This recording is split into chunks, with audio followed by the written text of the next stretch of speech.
Արցախի նախկին պետնախարար Ռուբեն Վարդանյանը հացադուլի 23-րդ օրը Բաքվի բանտից երկրորդ ձայնային ուղերձն է հղել, հայտնելով հացադուլը դադարեցնելու մասին ու քննադատել Հայաստանի իշխանությանը։ Ընտանիքի միջոցով փոխանցված ուղերձում Վարդանյանը վստահեցրել է, թե գերազանց վիճակում է, թեև վերջին լուսանկարներում նա ակնհայտորեն հյուծված էր։ Վարդանյանի խոսքով հացադուլը ոչ միայն բողոքի, այլև անարդար դատավարության ու իրավիճակի վրա ուշադրություն հրավիրելու միջոց էր։ Դատաքննությունը նա է անվանել ու հայտարարել, այն ոչ թե այժմ Բաքվի զինվորական դատարանի առջև հայտնված 16 հայերի, այլ Հայաստանի ղեկավարության ու Հայաստանի դեմ է, որպես պետության ու ընդհանրապես, նաև ցանկացած հայի դեմ, կապ չունի որտեղից է նա, եթե անգամ նա Հայաստանից չէ։ У меня было несколько целей, почему я сделал, объявил голодовку. Показать, что суда нету суда, а идет судилище. Հացադուլ հայտարարելու համար ես մի քանի նպատակ ունեի. ցույց տալ, որ չկա իրական դատավարություն, այլ իրականացվում է ձևական դատ. Ցույց տալ, որ այստեղ ինձ միայն չեն դատում են բոլոր հայերին եւ հենց պետությանը. Ցույց տալ, թե ինչ գին պետք է վճարեին նրանք, ովքեր կցանկանային մնալ ու ապրել Արցախում, այլ չհեռանալ։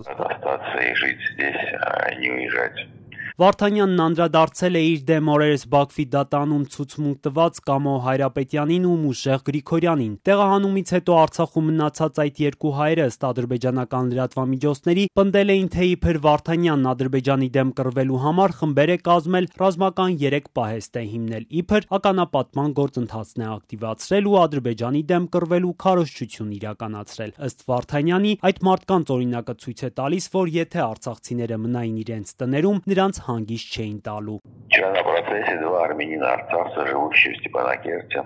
Այդ նիստում Ստեփանակերտում ապրող 2 արցախահայ իմ դեմ ցուցմունք տվեցին, այդ թվում պնդելով տարբեր անհավանական բաներ, ընդ որում նրանք կյանքում ինձ չեն էլ տեսել, բացի այդ նրանք իրենք էին գտնվում սարսափելի վիճակում, բայց այդուհանդերձ հանդես եկան դատարանում եւ ես նրանց շատ խղճացի։ Մարդն ամեն ինչի համար ինչ որ գին է վճարում, եւ այն հայի օրինակը, որին ձերբակալել տարել էին հենց Կարմիր խաչի ավտոմեքենայից ու դատապարտել 15 տարվա ազատազրկման, եւ այս 2 անձանց օրինակը պարզ զգուշացնում է, որ ձեզ ձեր տներում հանգիստ թույլ չէին տա ապրել։ Так вам спокойно жить, как было в ваших домах, не дали.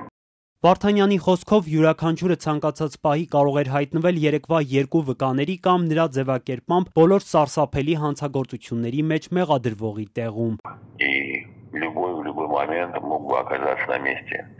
вчерашних 2 свидетелей. Ու բոլորովին կապ չունի մեղավոր եք դուք թե ոչ, կատարել եք այդ հանցագործությունները թե ոչ։ Ցանկանում եմ առանձին նշել, որ այսօր այստեղ ցուցմունք է տալիս Արցախի նախկին նախագահը, իսկ Արցախի լեգիտիմ նախագահը гտնվում է Հայաստանում։ Եվ դա հավատացեք մեծապես փոխում է իրավիճակն ու այս խոսքերի կշիռը, որոնք այստեղ ասվում են նախկին նախագահի կողմից։ Это,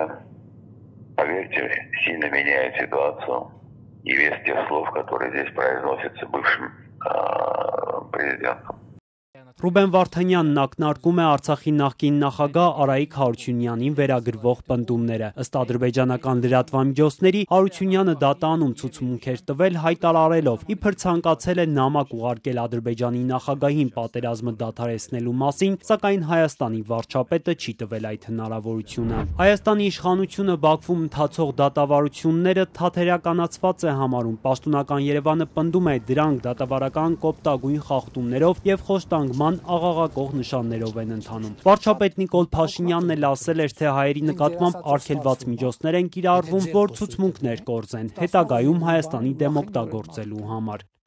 Ոչ, այդ դատավարությունը օգտագործվելու է Հայաստանի Հանրապետության դեմ։ Շարունակելով Հայաստանի իշխանության քննադատությունը Վարդանյանը հայտարարել է Հայաստանը կորցնելու վտանգի մասին ու փաստացի առանց անուն տալու Հայաստանի ղեկավարին Քաչ Նազարի հետ է համեմատել։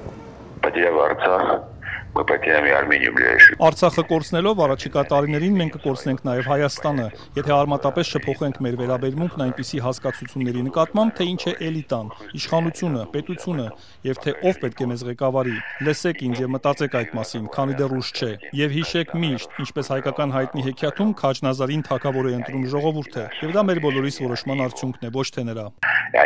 И наше с вами решение, а не его. Նա վստահություն է հայտնել, թե ժողովրդի մեջ կան իր ձևակերպմամբ առողջ ուժեր եւ որ այս ծանր ճգնաժամը հաղթահարվելու է։